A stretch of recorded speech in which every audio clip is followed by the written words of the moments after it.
On the east bank of the Nile in southern Egypt stands the largest religious building ever raised by human hands. It is not a single temple but a whole sacred city of stone, a sprawl of soaring gateways, obelisks, and courtyards gathered around a forest of gigantic columns. Kings poured their wealth into it for nearly 2,000 years, each one adding a hall, a pylon, or a shrine to the glory of the king of the gods. Before us rise its ruined giants, warm and golden in the desert light. Welcome to the Temple of Karnak.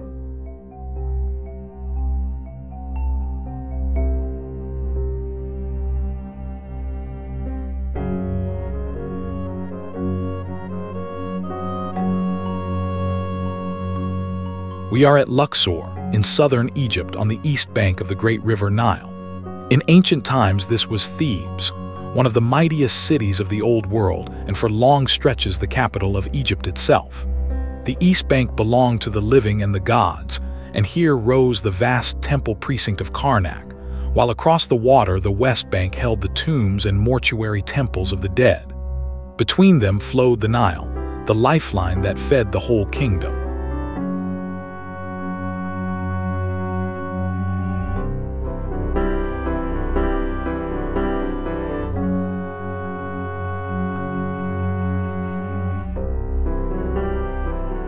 We enter through the first pylon, a mountain of a gateway whose twin towers of stone still loom over the ruins.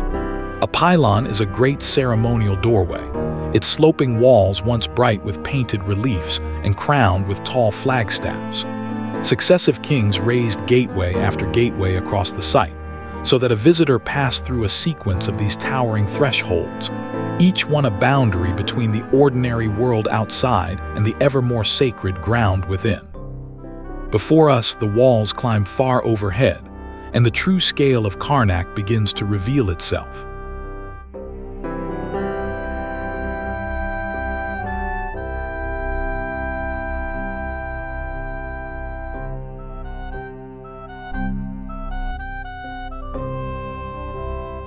Karnak owed its greatness to the river at its side. Each year the Nile flooded and withdrew, laying down black fertile soil and making Thebes rich beyond measure. Barges brought granite and sandstone downriver from distant quarries to build and rebuild the temple, and a canal once linked the precinct directly to the Nile so that sacred boats could sail almost to its gates.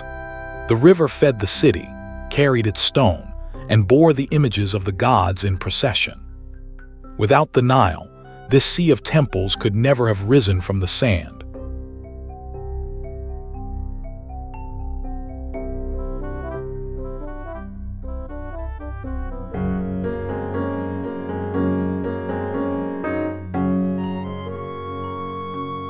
Karnak was above all the house of Amun-ra, king of the gods. Amun was the hidden one, the unseen breath behind all creation, and when his name was joined to that of Ra, the sun god, he became the supreme power of the Egyptian world. Beside him were honored his consort Mut, a mother goddess often crowned as a queen, and their son Khonsu, a youthful god of the moon. Together they formed the Theban Triad, the divine family at the heart of the city, and each was given a great precinct of temples within these walls.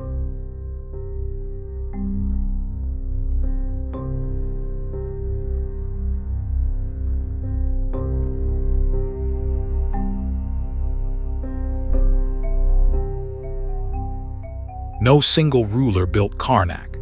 It grew across roughly 2,000 years, from the Middle Kingdom, through the Great Age of the New Kingdom, and on into the time of the Greek Ptolemies. Pharaoh after pharaoh sought to leave a mark here, tearing down, enlarging, and building over the work of those who came before. The result is not one design but the layered ambition of 100 reigns, a temple that records the whole long story of ancient Egypt in stone. It remains the largest religious complex the ancient world ever produced.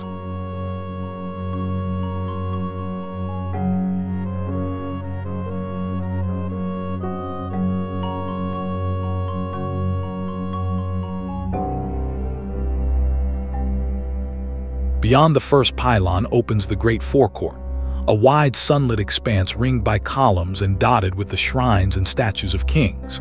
Here the public gathering gave way to the sacred, and smaller temples stand within the court like chapels within a cathedral. A single towering column still rises near its center, the survivor of a great porch, hinting at the grandeur that once shaded this space. Before us, the court stretches toward the next gateway, drawing the eye deeper into the heart of the temple.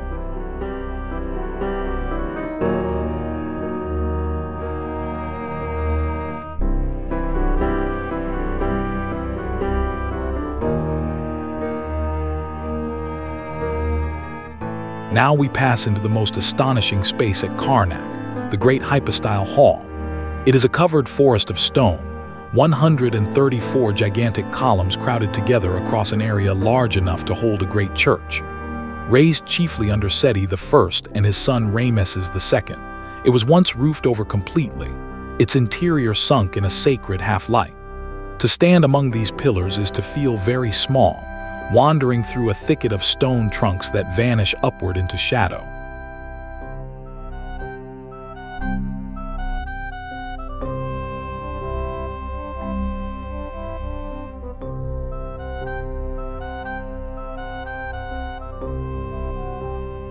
The columns themselves defy belief.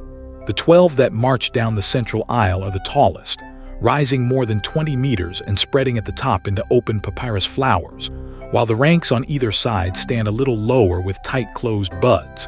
Every surface is carved with hieroglyphs and images of kings before the gods, once painted in brilliant color. Sunlight slants between the shafts in long golden bars, and as we pass between them, the carved stone seems almost to breathe. Nowhere else has stone been piled so high, with such overwhelming ambition.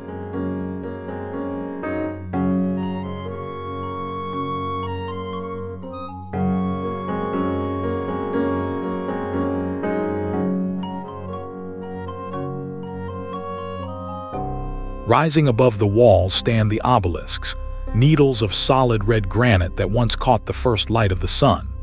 Each was cut in a single piece from the quarries at distant Aswan, floated down the Nile, and raised upright as a gift to Amun, its pyramid-shaped tip sheathed in gleaming metal.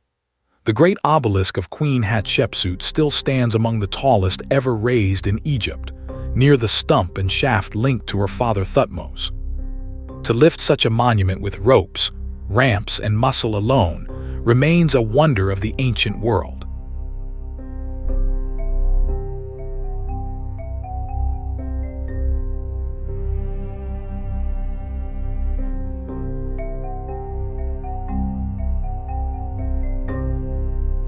To the south of the temple lies the sacred lake, a wide rectangle of still water lined with stone.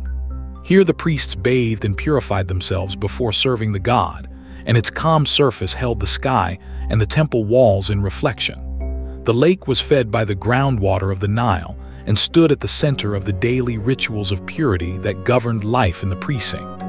Before us, its quiet water mirrors the ruins, a place of stillness among the towering stone.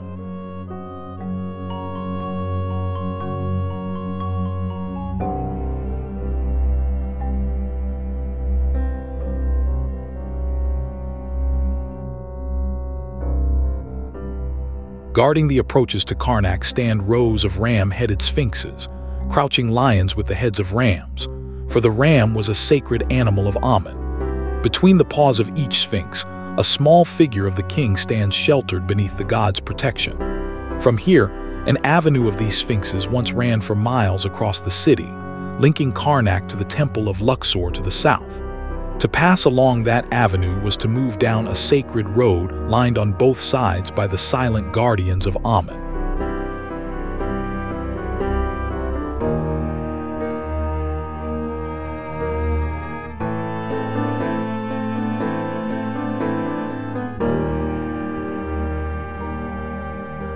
Once a year, this sleeping stone came gloriously to life.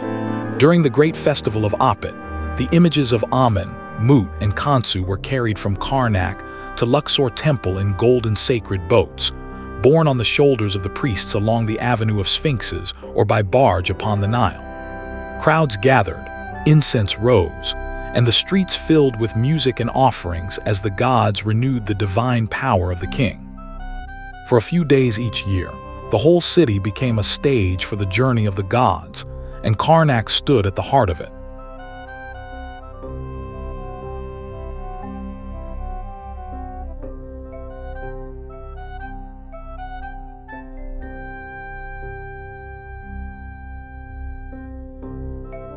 All of this splendor made the temple immensely rich.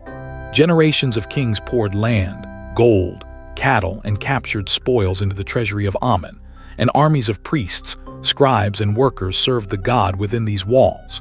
In time, the high priests of Amun at Thebes grew so wealthy and powerful that they rivaled the pharaohs themselves, ruling the south of Egypt in the god's name. The carved storerooms and treasuries we pass are the quiet memory of an institution that once held the fortune of a kingdom.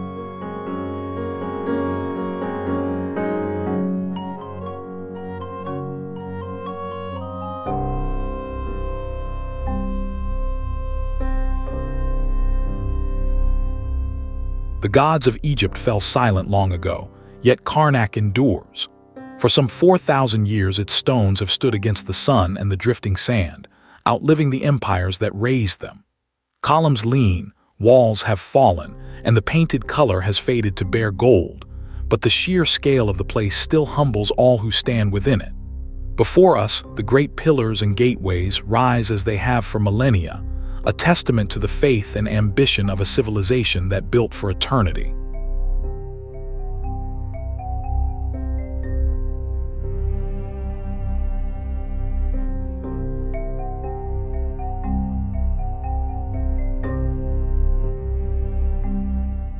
Towering gateways and a forest of carved columns, granite obelisks reaching for the sun, and a still sacred lake among the ruins of the greatest temple of the ancient world. Thank you for watching. Follow for more interesting people, places, and things we cover on the channel.